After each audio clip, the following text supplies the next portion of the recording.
श्री स्वामी समर्थ अनंत कोटी ब्रह्मांड नायक राजाधिराज योगीराज परब्रह्म श्री स्वामी समर्थ महाराजांना कोटी कोटी प्रणाम। तसंच माझी ही व्हिडिओ जे सेवेकरी बघतायत त्यांना श्री स्वामी समर्थ। बघा मंडळ, आजच्या व्हिडिओमध्ये मी एक विशेष माहिती आणली। ती माहिती तुम्हाला कोणीच दिलेली नसेल आणि नाहीच आहे, पण आजच्या व्हिडिओमध्ये एक आपण विशेष माहिती आणली, ती म्हणजे आपल्यासाठी अतिशय उपयुक्त आहे। कारण की बघा, बऱ्याच वेळा काय होतं, आपल्याकडनं नकळत भरपूर पाप होत असतात, जाणून बुजून पण आपल्याकडनं होतात, पण नकळत सुद्धा आपल्याकडनं खूप होतात। तर आता अशा पापांसाठी आपल्याला काही प्रायश्चित्त असतं, काही आपल्याला त्याच्यासाठी काही सेवा करायची असते, ते आपले पाप धुतल्या जावं। कारण की कसं असतं, पाप हे शेवटी भोगावंच लागतं, म्हणजे पापाचे परिणाम हे भोगावंच लागतात। म्हणून आपल्याला जर काही वाटत असेल त्याच्यासाठी की आपल्याला नको, पापाचे भोग भोगायला नको, कारण की भोगची तीव्रता अतिशय वाईट असते।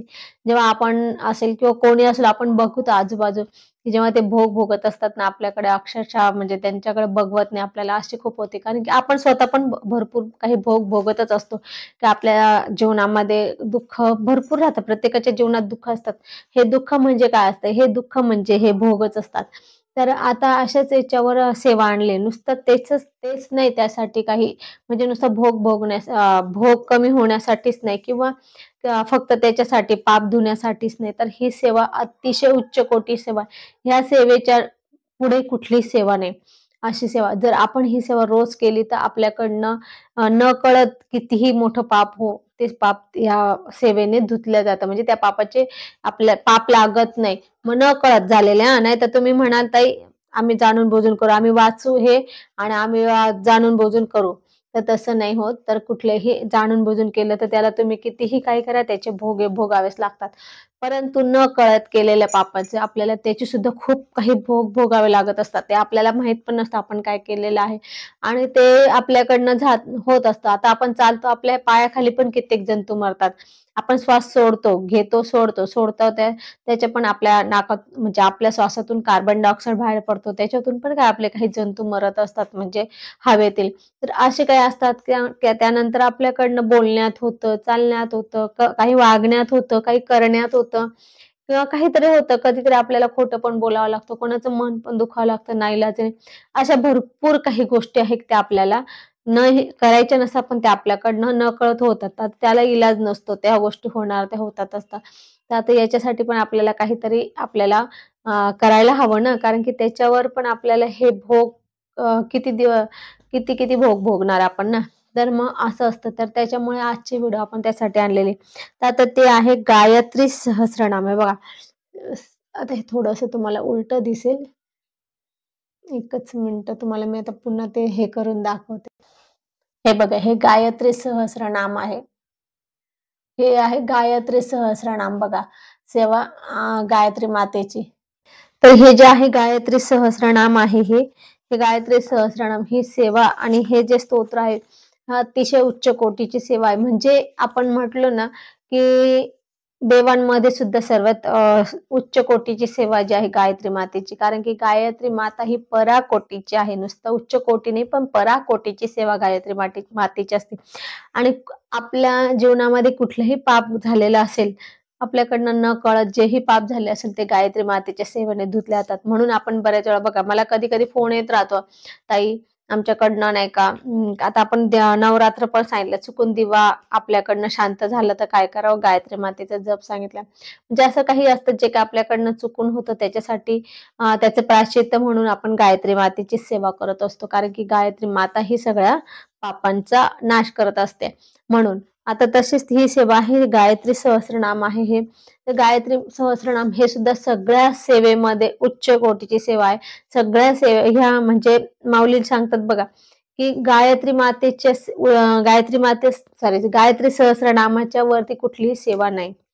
म्हणून आपल्याला गायत्री मातेचं हे जे काही गायत्री सहस्रनाम आहे, हे आपण जर रोजच्या वाचनामध्ये जर केलं ना, तर तुमच्याकडनं जर तुम्ही रोज वाचलं, तर तुमच्याकडनं कित्येक पिढ्या झालेलं पाप तुमचं धुतल्या जाईल। आणि त्यानंतर त्याचं नुसतं तेवढंच नाही, तर तुमच्या सगळ्या मन इच्छा पण पूर्ण होतात। असं एकही नाही का आता ताई ह्या गोष्टीसाठी ही सेवा करू शकतो का नाही शकत, किंवा असं ह्या गोष्टीसाठी ही सेवा नाही, असं कुठलंही होत नाही। प्रत्येक गोष्टीसाठी आपण हे गायत्री सहस्रनाम वाचन केलं तर आपली प्रत्येक गोष्ट, प्रत्येक समस्या, प्रत्येक काम होणार आहे. तर तेच मग हेच आपल्याला जर आता बघा हे एक सांगते तुम्हाला त्याचं एक आहे. फक्त गायत्री सहस्रनाम वाचताना आपल्याला एक काम करावं लागतं. जेव्हा गायत्री सहस्रनामात आपण संकल्प करतो, की उदाहरणार्थ मी 108 दिवस गायत्री सहस्रनाम पाठ करते. असं काही असेल अल्प संकल्प केला 108 दिवसाचा, 40 दिवसाचा, तर फक्त आपल्याला तेवढं पाळावं लागतं, की परान्न खायचं नाही. गायत्री मातेची जेव्हा सेवा करतो आपण तेव्हा परान्न खायचं नसतं. म्हणजे गायत्री मातेची सेवा ही पराकोटीची सेवा आहे. तर आपल्याला जे काय आपण सेवा करणार आहे त्याचं आपल्यालाच पुण्य राहो. ज्याने केली ज्याचं कडचं अन्न खाल्लं त्याचं आपल्याला आपलं पुण्य त्याला जातं आणि त्याचे दोष आपल्याला लागत असतात. म्हणून मग आपल्या काय होतं आपली सेवा ती खंड होते. आपल्या खात्यावर त्या दिवशीची केलेली सेवा राहते. त्या दिवशीची केलेली सेवा त्याच्या खात्यावर जमा होते. मग तुम्ही उदाहरणार्थ 108 दिवसाचा संकल्प केलेला आहे आणि उदाहरणार्थ तुम्ही 27 दिवस केली सेवा आणि 28व्या दिवशी तुम्ही दुसऱ्याच्या घरी जेवण केलं, सेवा केली आणि दुसऱ्याच्या घरी जेवण केलं, तर काय होणार? 28व्या पाठाचं पुण्य त्याला लागणार.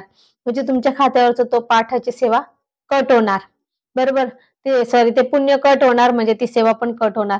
मग काय झालं? तुम्ही 108 दिवस पूर्ण करणार आणि नंतर आता हे तर तुमचं एक कट झालं. मग तुम्ही म्हणा संकल्प झाला माझा 108 दिवसाचा संकल्प होता झाला. पण तुमच्या मध्ये एक गेला ना तो पाठ, तो दुसऱ्याच्या खात्यावर जमा झाला. मग तुमचा संकल्प पूर्ण होतो का? नाही होत. तुमचे 107च पाठ होतात. तर म्हणून ह्या गोष्टी कटाक्षाने लक्षात घ्यायच्या, की आपल्या जर आपण सेवा करताना जर कोणाकडे खाल्लं तर आपलं त्या दिवसाच्या पाठाचं असेल किंवा सेवेचं असेल पुण्य त्याला जातं. म्हणजे जे काही संकल्पित सेवा करतो त्याच्यासाठी आहे. म्हणून ह्या गोष्टी लक्षात घ्यायच्या. काळं काही घालून वाचन करायचं नाही. त्याच्यासाठी पूर्वेला बसून वाचन म्हणजे पूर्वेला तोंड करून वाचन करायचं. शक्यतो देवासमोरच वाचायचं आहे आणि याच्यात सर्व दिलेलं आहे बघा.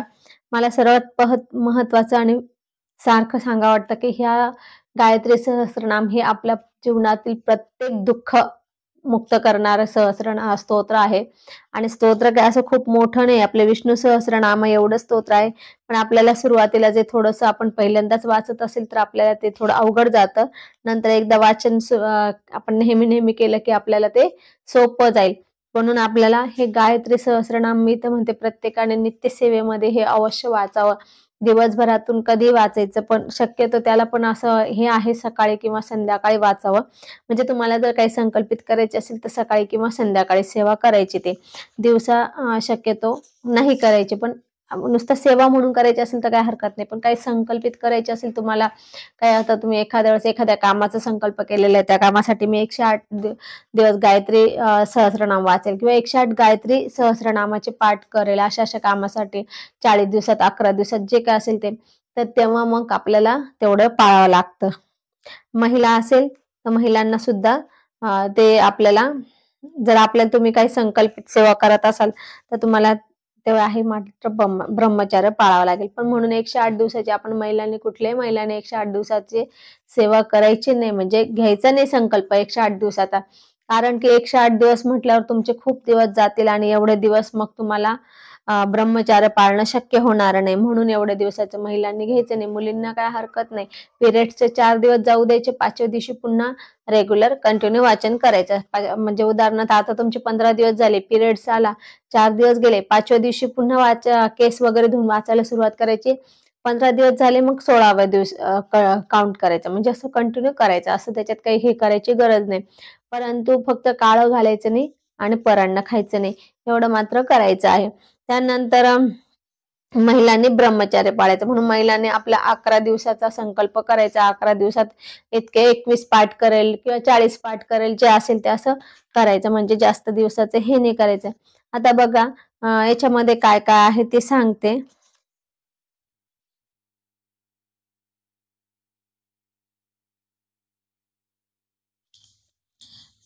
श्री गायत्री दिव्य सहस्रनाम स्तोत्र आहे म्हणजे आता याचं नाव. त्याच्यात पहिले गायत्री कवच आहे. नंतर गायत्री कवच आहे. नंतर तुम्हाला ते पाठाची फलश्रुती आहे. हे थोडं म्हणजे अगोदर फलश्रुती सांगितलेली आहे. त्यानंतर स्तोत्र आहे. स्तोत्र असं आहे डायरेक्ट. काही असं खूप नाहीये. अवघड पण असं काही खूप नाही. मराठीतच आहे. हे पूर्ण मराठीत आहे. त्यामुळे ते अवघड नाहीये, त्यामुळे तुम्हाला ते वाचायला काही हरकत नाहीये. परंतु याच्यातून आपल्याला खूप मोठी ऊर्जा मिळणार आहे. आणि सगळ्यात महत्त्वाचं म्हणजे आजारी व्यक्तीसाठी सुद्धा खूप काही हे सेवेचा प्रभाव आहे. बघा, जर गायत्री मंत्र आपण जेव्हा आपला नाडीवर गायत्री मंत्र 1 माळ जप करतो. आता ही नाडी आपली गायत्री मंत्राचा 1 माळ जेव्हा आपण जप करतो, तर आपल्याला जर 1 माळ गायत्री मंत्राचा नाडीवर जप केला तर 1 सलाईन इतकं आपल्याला हे मिळत असते, ऊर्जा मिळत असते. आणि सगळ्या म्हणजे शरीरातल्या सगळ्या नसा ह्या जागृत होतात. तुम्ही बघा जरा कधी करून, तुम्हाला खूप अशक्तपणा वाटला किंवा खूप असं थकल्यासारखं वाटलं किंवा तुम्हाला खूप असं म्हणजे काही करावंसं वाटत नाहीये, खूप असं शांत बसावं वाटतं, काहीतरी असं तुम्हाला होतंय वेगळं जेव्हा, तर तेव्हा तुम्ही गायत्री मंत्र हे असं हे घ्यायचं, नाडीवर बोलायचं. तुम्हाला बघा किती फरक वाटतो. तुम्ही 1 माळ करा. 1 माळ करायला साधारण 20 मिनिटं लागतात. सावकाश केले तर, नाहीतर भरभर केले तरी आपले 10 मिनिटात नाही सॉरी 20 मिनिटं नाही लागत, सॉरी हां. आपल्याला 7 ते 8 मिनिटं लागतात. सॉरी हां, 7 ते 8 मिनिटं लागतात. आणि गायत्री मंत्राचा जप हा स्पीडनी कधीही करायचा नाही. गायत्री मंत्राचा जप कधीही स्पीडनी करायचं नाही. भले तुम्ही 108च्या ऐवजी 24 वेळा बोला, पण शांततेत बोला. आता तुम्ही म्हणाल त्याचं कारण काय? तर त्याचं कारण असं असतं, की गायत्री मंत्राचं जे काय असतं ना, गायत्री मंत्राचं जे काय असेल ते आपल्या शरीरातल्या सगळ्या नसा जागृत करत असतं. आणि जेव्हा तुम्ही स्पीडने बोलता तर तेव्हा ते नसा जागृत व्हायला वेळ तर लागतो ना. म्हणून तो मंत्र सावकाश म्हणायचा. तर त्यातल्या त्यात जर तो त्यातल्या त्यात आणखी आपण अजपा गायत्री मंत्र म्हटला तर जास्तीच आणखी आपल्याला पॉवर ऊर्जा मिळते. म्हणजे ओम भूर्भुवः स्वः, ओम तत्सवितुर्वरेण्यं, भर्गो देवस्य धीमहि, धियो यो न प्रचोदयात्. हा अजपा गायत्री मंत्र आहे. जो आपण ओम तत्सवितुर्वरेण्यं, भर्गो देवस्य धीमहि, धियो यो न प्रचोदयात् हा मंत्र जो म्हणतो, ह्या मंत्राच्या 7 पट पुण्य आपल्याला अजपा गायत्री मंत्राला लागतं. अजपा गायत्री मंत्राने लागत असतं. म्हणून आपल्याला जर तो म्हणायचा असला तर तो म्हणू शकतो, हा म्हणायचा असला तर तो हा म्हणू शकतो. आता आहे असं. आता ह्याच्यात एवढं आहे. आता पण आपल्याला सुरुवात वाचन कसं करायचं याचं? वाचन काय करायचं? पहिले स्वामी स्तवन घ्यायचं, 1 माळ श्री स्वामी समर्थ मंत्र घ्यायचा, 1 माळ गायत्री मंत्र घ्यायचा आणि बाकी मग आपल्याला याचं गायत्री कवच आहे, गायत्री कवच वाचायचं आणि मग मूलपाठ वाचायचं. बाकी आपल्याला काही त्याचं काही सॉरी गायत्री कवच वाचायचं आणि मूलपाठ वाचायचं. फलश्रुती पण दिलेली तिथं. फलश्रुती पण दिलेली आहे. 4 ओळींची फलश्रुती आहे फक्त. ते गायत्री कवचचीच फलश्रुती आहे आणि स्तोत्राची फलश्रुती स्तोत्रातच ॲड आहे ते. त्यामुळे आपल्याला जर समजा कोणाकोणाला ते गायत्री सहस्त्रनाम वाचायला नाही भेटलं तर ते गायत्री कवच पण वाचू शकतात. जास्तच म्हणजे आता त्यांना अजिबात वेळच नाहीये पण वाचायची इच्छा आहे तर ते कवच पण वाचू शकतात. परंतु आपण हे गायत्री सहस्त्रनाम वाचन करायचं. आता गायत्री सहस्त्रनाम वाचन करायचं. असे हे गायत्री सहस्त्रनाम स्तोत्र आहे. खूप म्हणजे आता त्याची हे सांगायला गेलो ना महत्ता तर खूप मोठी येते. अर्धा तासाची व्हिडिओ सुद्धा कमी पडेल. इतकं महत्वाचं आणि इतकं पॉवरफुल आणि इतकं म्हणजे त्याची ऊर्जा जी आहे त्याच्यामध्ये ती इतकी पराकोटीची ऊर्जा आहे. म्हणजे अतिउच्चने अतिउच्चपेक्षा उच्च त्याला म्हणतात पराकोटीची ऊर्जा. तर त्याच्यात पराकोटीची ऊर्जा आहे आणि ती पुन्हा सांगते मी, गायत्री सहस्रनामाच्या वरती फलश्रुती देणारं किंवा त्यापेक्षा जास्त ऊर्जा देणारं किंवा त्यापेक्षा पुण्य देणारं असं कुठलंही स्तोत्र नाही किंवा त्यापेक्षाही जास्त म्हणजे दुसरं स्तोत्र की याच्यापेक्षा तुमचं दुसरं स्तोत्र वाचाल तर तुम्ही त्याच्यापेक्षा जास्त काम करेल किंवा त्याच्यापेक्षा जास्त तुमचे संकट दूर होईल त्या स्तोत्राने. तर तसं नाही. तर गायत्री सहस्रनाम ही अतिशय उच्च आणि सगळ्यात पॉवरफुल आणि सगळ्यात उच्च कोटीची सेवा आहे. गायत्री सहस्रनाम आपण प्रत्येक गोष्टीसाठी, प्रत्येक कामासाठी करू शकतो आणि आजारी व्यक्तीसाठी तर खूप प्रभावी आहे. आणि बघा त्याच्यात दिलेलंच आहे की जर गायत्री सहस्रनामाचं आपण पठण केलं का 108 दिवस तर आपले पाप तर धुतल्या जातात प्लस आपल्याला सगळ्या प्रकारचे यज्ञ केल्याचे सुद्धा पुण्य लागत असतं. म्हणून आपल्याला ही सेवा प्रत्येकाने 108 दिवस तरी संकल्प व्यक्त करायचे. नाही तर तुम्हाला रोज नित्य सेवा वाचलं तरी चालेल. काही एवढं विशेष अवघड नाहीये. मराठीतच आहे. परंतु ही सेवा जर तुम्हाला आता सुरुवातीला तुम्हाला लागेल थोडं 15 मिनिटं लागेल. परंतु एकदा पाठ झालं की तुम्हाला 7 ते 8 मिनिटात पूर्ण वाचन होईल. तसं आता जसं विष्णू सहस्त्रनाम बघा कसं आहे, पहिले आपल्याला सुरुवातीला वाचता आपल्याला 20 मिनिटं लागून जातात. पण आता पाठ झालं ना, आमचं तर पाठ झालं आम्हाला 5 मिनिटात वाचन होतं आमचं. 5 मिनिटात विष्णू सहस्त्रनाम होतं. 5 किंवा 7 मिनिटं त्यापेक्षा जास्त लागत नाही. तर असं असतं, एकदा पाठ झालं ना मग काही वेळ लागत नाही. म्हणून आपण हे रोज-रोज वाचन करायचं म्हणजे आपलंही पाठ होऊन जाईल. तर असं आज आपण इथेच थांबू. झालेली सेवा स्वामींच्या चरणी अर्पण करू. आपल्याला जर माझी ही व्हिडिओ आवडली असेल तर लाईक, शेअर, कमेंट करा.